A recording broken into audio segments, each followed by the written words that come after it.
get started with today's episode, I would like to quickly read you our podcast disclaimer. This podcast is for educational purposes only, and it is not to substitute for professional care by a doctor or other qualified medical professional. You should always speak with your physician or other healthcare professionals before doing any fasting, changing your diet in any way, taking or adjusting any medications or supplements, or adopting any treatment plan for a health problem.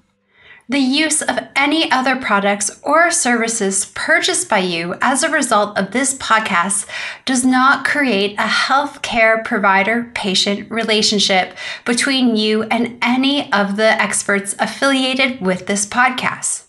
Any information and statements regarding dietary supplements have not been evaluated by the Food and Drug Administration and are not intended to diagnose, treat, cure, or prevent any disease. All right, and now we'll get started with today's episode. So, welcome back to the Fasting Method podcast, and this is Dr. Terri Lance, and I'm very excited to be doing this episode because this is a transformation story episode, which everyone always loves, and I'm really excited about this one because this is a transformation story that I got to be a part of kind of earlier on, and now I'm reconnecting, so I'm very excited to get to hear the in-between parts and anything else that is going to be filled in here. So, with no further ado, I'm going to introduce my lovely guest today is Mona Boss, who has been with us since IDM originally and then into TFM. And I was very fortunate to get to work with her for a bit as a coach. So really excited about this. So welcome, Mona. How are you doing today? Oh, thank you, Terri. I'm very honored to be here today. I'm excited. I'm a little nervous, but I'm excited. Hopefully you'll find that pretty soon it's just you and I talking and all those nerves will go away. So Mona, you and I didn't even go back and look, but it's been a couple of years really, I think, since we had been in contact and since you were coming to groups and things, and I got to see you often in the community. So I wondered, lots of pieces and places where you could start with this, but you could start at the beginning and kind of walk us through how you got into that part of your journey and then the reconnection phase, or wherever you would makes most sense for you to start. Okay. Well, like you mentioned, I started off with IDM and Megan as my first coach. I've had a few of you and it's been great. And that was back about 7 years ago.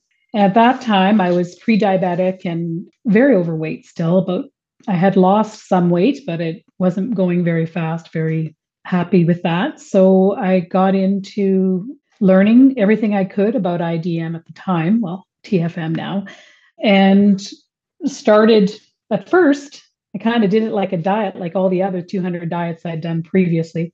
But I had this amazing coach who kept saying to me, we need to treat this more as a therapeutic behavior or treat it like your medicine. And that is something that has stuck with me for all these years, is that it's not about changing just your body shape. It was about reversing the high blood sugars that I was having. It was about dropping weight and really transforming my life in general, changing the way I looked at food, the way I looked at fasting. And I went very quickly from a 12 A1C to a 6. And that was probably within the first 3 months, and managed to get off any type of type 2 diabetes medication at that time. And just kind of coasted along for a couple of years, worked with different coaches, worked on the emotional part, worked on the eating part, started to do better, longer fasts in between. And things just started to roll off, literally. The weight changed, the body transformation happened, the blood sugar transformation happened, and all was good. Then life got busy, a lot of stressors in my life. My father was very sick. I went and lived with him, and for 14 weeks to be with him until his passing moment. So I became a nurse, although I'm not a nurse in any way, shape, or form. So things like that occurred in my life, lots of other things. Like I mentioned before, a lot of things happened all at once. And at that time, I just decided that I would slip away from TFM just because I didn't have the time to commit to the community. And I figured I would just not be part of a membership at this time while I was dealing with other things. But I will say, even though I walked away for a short period, 2 years, I continued and took everything I'd learned from TFM with me. Some of the tools that I first got were like not snacking in between meals. And that was the first thing I started doing, was 3 meals a day. And I did that for about 4 or 5 weeks. Then I started to change what I was eating. And that was a huge thing for me because I had been in the bodybuilding world a little bit, worked in a gym, and the focus was eating 5 or 6 times a day. So it was a big transformation to go from 5 or 6 meals a day to 3. So I did that and cut out all the snacking. And that was the beginning of the weight starting to come off. Then I started to add the 24-hour. I went right away into 24-hour fast. I didn't do the 18 or 16 at that time, just jumped right in 3 days a week. And I probably did that for 6 or 8 weeks. Then I would up it to 36 and so forth and so forth. And that's when things really started to happen for me. So Mona, if I'm understanding, that was really kind of the initial part of your this phase of your journey and working with us at TFM and being part of the community. And then I don't know where you were in as far as kind of reaching goal, if you felt like you had kind of completed the therapeutic part, or did that continue even after you left coming to meetings and things like that? I probably didn't do as much therapeutic. When I think of therapeutic, and I may be wrong in this, but I think of more of the 42s, the 48s, and the once a month longer fasts and such. I stopped doing those mostly because I couldn't stand the emotions that I felt when I fasted. Even doing a 24 at that time would just bring me to some emotional state that I couldn't deal with. So I stuck to 18-6 for a long time, and pretty much still, like even before I came back for 2 years, not every day, mostly Monday to Friday, because it was easy. And 2 meals a day. I have lived on 2 meals a day, with the exception of the odd brunch on the weekend. For 7 years, I have lived that lifestyle. Very little snacking in between, with the odd situation where we're camping with grandkids and I might, have a snack or something. But generally, stuck to the no snacking in between meals, finishing eating by 7 p.m. at night. So those kind of things, those tools that I took out of the TFM toolbox were with me the entire time. You're probably wondering, why have I come back? Well, during that time, I was off all type 2 diabetic medication for the period of time, although I've had to kind of come back onto a little bit because of, even though I was living this lifestyle with all this stress in my life, my insulin resistance came back up. My weight has not. I have stayed the exact same weight with a 60-pound, actually close to 70-pound loss for 14 months. I have not gained an ounce, but I also haven't lost an ounce. That's part of the reason why I'm back, not the whole reason. So Mona, one of the things I'm hearing you describe is that something that I think we push over and over and over really settled in for you and became a lifestyle.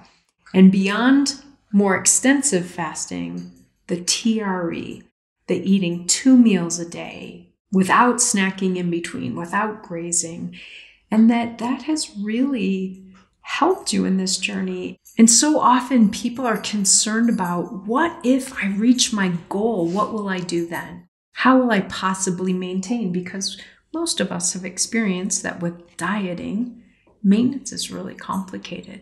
But what I'm hearing you really emphasize, Mona, not only during those 14 months, but much of this journey, you have been doing maintenance behaviors and making them how you live your life. So that's where you still are. You're not gaining the 60 pounds back or going back and forth, that you've really been able to stay at that healthier place. Yeah. And I never even thought of it as maintenance until I hear people talk about it in the community again. But it's more about, again, can't say it enough. It's a lifestyle. People who know me well, whether it's people I work with, people I hang out with, my family. I get asked, is this the morning you're eating? Is this an eating day for you? I didn't do long fasting while I was away, but I did always follow. If I wasn't hungry in the morning, I wasn't going to eat, even if a buffet was being offered. So, really learning to listen to my body was one of those tools, again, that I learned by doing these actions of TRE, 18-6, not snacking in between meals, and choosing foods that don't cause my blood sugar to go crazy. If I eat high sugar or high carbs one day, the next day, it is what I want right now, as soon as I get up. I make sure I'm choosing 90% of the time. I heard an author, and I can't even quote him who the author is, but I remember somebody saying, it's not what we do 20% of the time, it's what we do 80% of the time. So I'll be honest and say probably 80% of the time, this is my life. I mean, this is the lifestyle, but the choosing the good food and sticking with TRE, it's probably been 80 to 85% of the time. I should be happy that I've not gained weight back. One of the reasons why I've come back to TRE is to get back into some therapeutic fasting. And I need the support for that. Will I get a coach? I probably will, because I know I got a lot of emotional baggage in here too. So I would probably get back to doing a little bit of coaching. One of my favorite things coming back to TFM is the community. There is so much going on in the community. You can pick and choose where you want to be part of and what you need. And it's kind of like going through that toolbox and saying, oh, okay, these people are talking about extended fasting. These people are talking about type 2 diabetes. And that has been a huge thing. And one of the best things about community is everybody there knows what you're talking about. They don't look at you and go, what are you talking about? Fasting? Why are you not eating? There's no judgment. It's just this, they get it. They understand. And fasting, my new slogan is better together than by yourself. So I don't have anybody in my life that fasts with me other than the community members of TFM. I love that saying because, as most of us know from lots of other resources, community and connection are so vital. They contribute to our health, they contribute to our mental health outcomes, our physical health outcomes, everything. And so for you to give yourself that connection again of having others to be in this journey with seems really significant for you. One of the things that I've noticed, Mona, is, I don't even know how long it's been, a few weeks, a couple weeks, is that right away, it's almost like you can't help yourself but to connect with these people and join in the meetings and give feedback and offer support. I've seen your hand come up. I've seen you jump in to give people, and I only get to see you in a few groups a week, so I'm sure this happens in other places too. But it's really amazing how quickly you're just right back in the mix of it and offering your support and your insights to people. That's an interesting comment because I don't think of it as me supporting them so much, although I do understand it's certainly a two-way street. But it's really the more involved in the conversation you get, the more you get out of it. It's just, we learn so much from one another. The first couple of meetings, I just sat back and listened, and it just excited me, even just hearing, not the same stuff necessarily, but just being around people who are like-minded or trying to be like-minded because they're just starting into the fasting, and meeting some wonderful people who have been like me around for a long time. And we connect on a different level because, yep, we've been here, but we're still here. We're not going anywhere because it's not that I don't think of it as a crutch. I think of it more of friendship. Even though we'll probably never meet some of these people face to face, but you develop lifelong friendships from community. It takes a village. It takes a village to get through this stuff sometimes. Absolutely. So one of the things you've highlighted is, and this is, maybe I'm throwing this term in here, but it's kind of, you've used a lot of maintenance strategies along the way. so that you didn't kind of go back and forth with the weight gain or weight loss. And you mentioned, life situations that have kind of wreaked some havoc maybe on your glucose numbers, even though the weight didn't come back. And I think that in and of itself is another important thing for people to know. A lot of people come to us with weight loss in mind, but there's a whole nother piece of this journey that is just about all angles of wellness and health, metabolic health, physical health, mental health, all of these things. And so I really hear you, again, not so much that you're on the same weight loss journey that you were on then, but really focusing on the health portion of this journey for yourself. Does that fit for you, Mona? It does. It absolutely fits. I think with all the different stressors and how we deal with stress in our lives, although you're not gaining weight, you're eating healthy, your insulin levels are still doing that thing. And I don't know, I know there's different belief systems in, if you have somebody who's had diabetes in your family, you're destined to it. I'm not sure that I'm 100% convinced about that, but I do believe that insulin resistance seems to be something I can get back really quick. Mm-hmm. It's one of those things where, and I've said this to my husband too, that for the rest of my life, I need to not ignore that part, because it is important that everything needs to be balanced: emotional, physical, diet. Mm-hmm. So coming to a community that understands that, it's just one of those things in my life that I felt like I needed back, the social part of it as much as the education. Things change. I know even with TFM, when I look back to my original handouts and what is being handed out now, there is more and more research coming out all the time.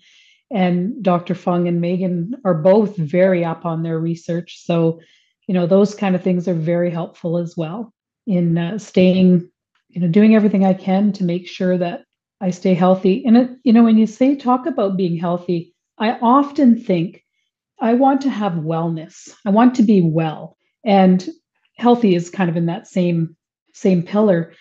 But when I think of a healthy, being in wellness, it's not having extra weight. It's not having to be on any kind of medication for diabetes or weight loss or anything like that.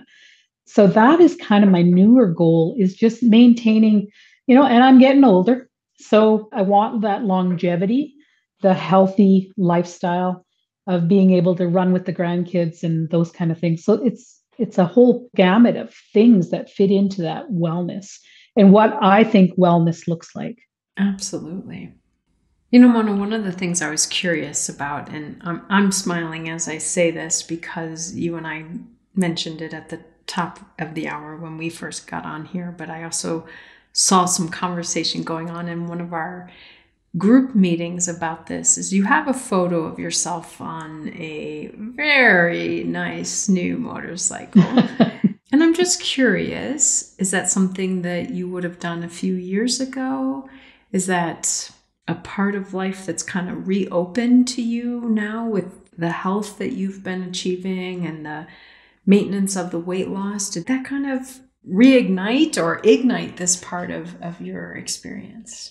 I'm going to say no, because I've been riding since I was a 16-year-old. Nice. So then I had babies, and then I went back to riding 20 years ago.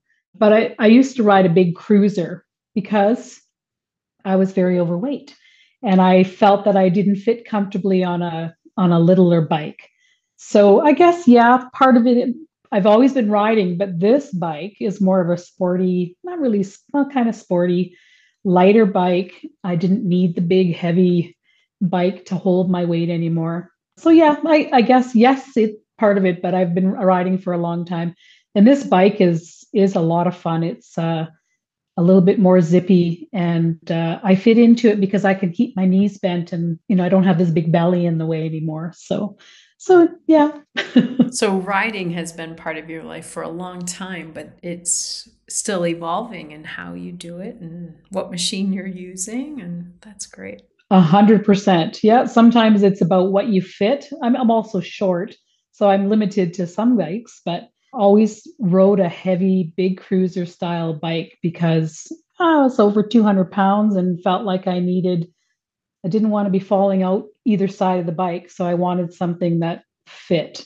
And then as I got smaller, that bike just felt huge to me. So I decided to sell it and get something that I could get away with. That's great. Yeah. I'm going to kind of circle back to a topic that we mentioned earlier, because you highlighted something that I think so many of us in the journey of improving our health or changing our body shape and our weight often struggle with pursuing the goals, maintaining the consistency of the behaviors when life gets in the way. So you mentioned a whole number of factors in your life, all kind of converging at the same time. And I would say if there's one common theme that I hear the most in our community and as a coach, is that people are doing great until something really big comes in, or a couple of really big life stressors or life situations come in, and it's a lot harder for them to kind of maintain. So I think you've already kind of shared behaviorally what you did. You stuck with TRE and, you stopped the longer fast, but you still paid attention to what you were eating and doing TRE. But I wonder, from a mindset place, how did you not let all of the old habits and all of these new things kind of unravel and go back to where you were during this period of time where life was a lot to manage? That's a challenging question in a couple of different levels, but I think it was mostly, it's like when you get in your car and the first thing you do is put your seatbelt on. If you do things long enough, they become a consistent part of your behavior every day. So I think that kind of when you're not having to think about it anymore, it becomes that TRE becomes part of the lifestyle or the healthy choices, in a cafeteria or such. I think it's almost becomes instinct, because when you're under that stress, two things could happen. You either kick into that behavior where you automatically put your seatbelt on, or you go into really bad behavior that you used to have, which would be, and I call it bad behavior because it was my instinct when under stress would be to go to the store and get as much junk food that I could get down my throat in a very short period of time. And there are times where, I might choose to eat something more for an emotional reason, but I usually can stop myself. And there are things I learned from different coaches, like, how am I going to feel if I eat this right now, even though I'm upset? Sometimes in the crisis that you're in, and I didn't have just one crisis at once, sometimes there was two or three things happening that now the doctor calls PTSD, because there was so much happening at once. There were times where I would fast for 20 hours unintentionally, but it was because I wanted to avoid the pastries or those items that would be the comforts to me. Now, comforting is a nice cup of coffee or tea with heavy cream. So I have other tools that I can pull from the toolbox. If you need to eat something, people often, when you're under stress, and, when was the last time you ate? I'm okay. I got lots of storage here. I'm not going to die if I don't eat. So I think that those kind of things, it's like you just kick into, you're so focused on the stress that's happening in your life, you don't really have time to think about anything else. And that self-care kind of kicks in after the storm settles. And then that's when you go, okay, well, I got through that. Okay. And you will survive those things without binge eating, which was always my behavior. You become empowered when you do it the first two times. Like, hey, I got through this really high stress morning. I had a high stress morning today, and I got through it without breaking my fast. I drank my black coffee, much to my chagrin, but it does help to kind of like just refocus yourself, take a minute, take a breather, go outside for a walk, and think about what you're giving up if you break those things. Does that kind of answer what you're asking me? Absolutely. I often refer to something that you described as, making it your identity But even maybe more significant than it being your identity, it is your lifestyle. It is your way of acting. It is your choice patterns. Just like you said, when you get in the car, if you automatically put on your seatbelt, many of us don't think about that anymore. It's natural. Many of us don't think about brushing our teeth in the morning because we've been doing it for a really long time. It's a daily routine. Do we ever miss it? Do we ever forget? Sure. But for the most part, it's right there. And I hear you really describing that even during really high stress times or during crisis times, even coming together, if you have those behaviors solidly set in, they don't have to be done consciously. You just kind of unconsciously do them. So, this goes back to the power of habit. That's a book title. But, that just how powerful our lived habits become. And if people really focus on that during this journey, I want to make eating good food and eating in a timely way, meaning eating at planned meal times and with whatever, pattern that fits for me, that can carry you through those really difficult times. But as you said, you also seemed aware at that time, at least sometimes maybe too distracted to fall into them, but there were times where you had to check yourself and say, is doing that old behavior going to help me feel better right now? And you've done this long enough to know it won't. I will actually feel better if I'm well, if my body is well, if my brain is supported, if, all of my systems are working.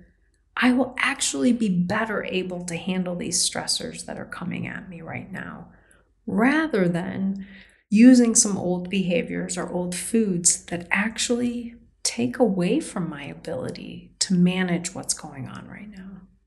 And your wellness. They take away from your wellness. You find throughout the years too that you find ways to deal with those stressors are often things that are out of our control. There are things that arrive on your plate that you didn't expect, you didn't know how you were going to deal with, but you become resilient when you practice just getting through them. And I know my daughters always say, "Oh, Mom, you're so resilient. Stuff you've been through." But part of that is just learning new behaviors. 7 years ago, doing things for me to free myself from the stress. I do 30-minute HIIT 3 to 4 times a week. I put on boxing gloves and I go and punch, bag, follow a circuit, kick and punch. And those are really good release of endorphins for me that really help with stress, because when you're done working out, you get rid of those stressors.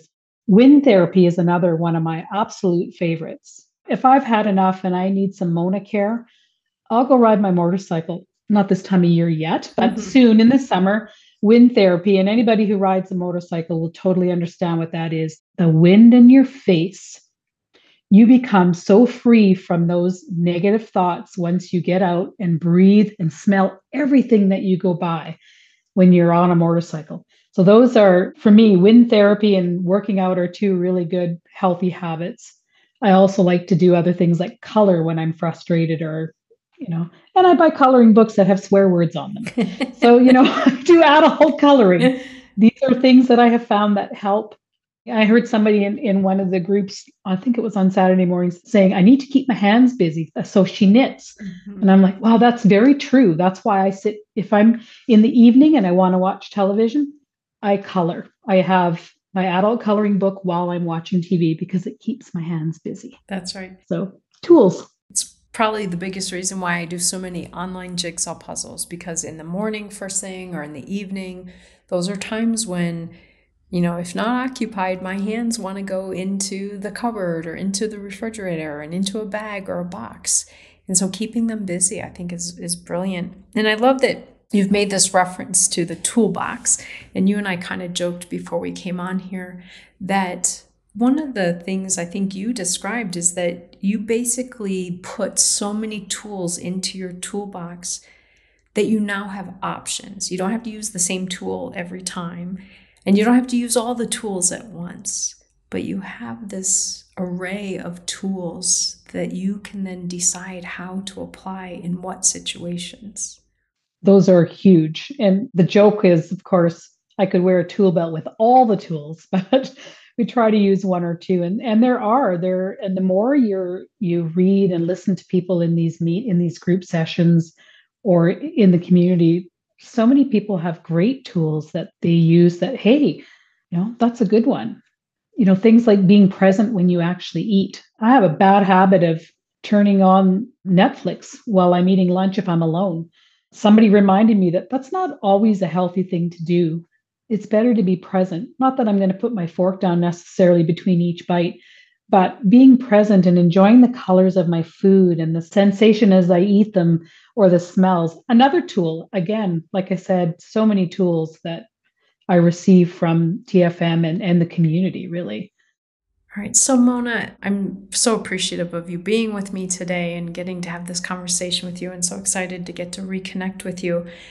I'd like to always check in. I'd like to say I do this repeatedly, but I don't remember how I asked it in the last episode that I did with someone.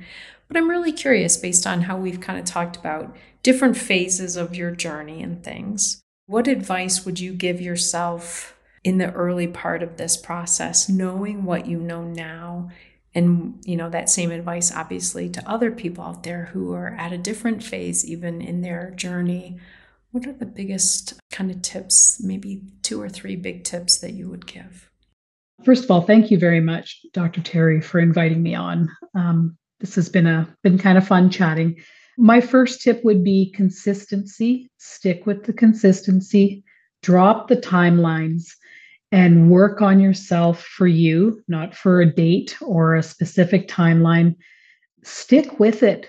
As you stick with it, be patient. Some of us, it's a slow changer. Things happen slow for me, except for the A1C in the beginning. That was the quickest thing that happened. But as far as body composition and stuff, these things took time. And at that time, I wasn't working out a lot. I was just counting on fasting and eating and moving my body a lot less than I do now.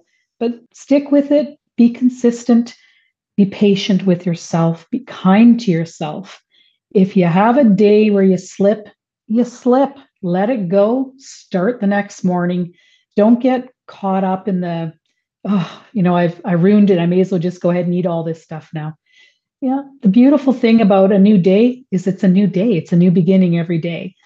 Read as much material as you can, stay with the community, enjoy, find like-minded people. Like-minded people, we do things better together. Find a fasting buddy, find a family friend or somebody who wants to support you in this stuff, but finding like-minded people. And even if you just have those as your secret friends in the community, that's okay.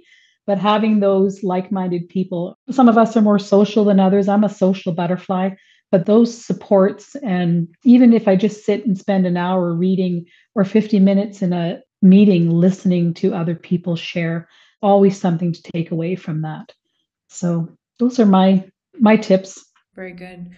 Well, like I said, Mona, I'm so appreciative of you being here today, and I'm looking forward to getting to learn more and more about this part of your journey as I get to see you in meetings and things. And I'm sure that many people are going to resonate with what you've shared today. So I really appreciate you taking this time to do this, to give back to the community and to others who are in this journey as well. So thank you, and I look forward to seeing you again soon. Thank you. Yeah, you're welcome. Well, everyone out there, if you have enjoyed listening today, I just want to invite you to leave us a review.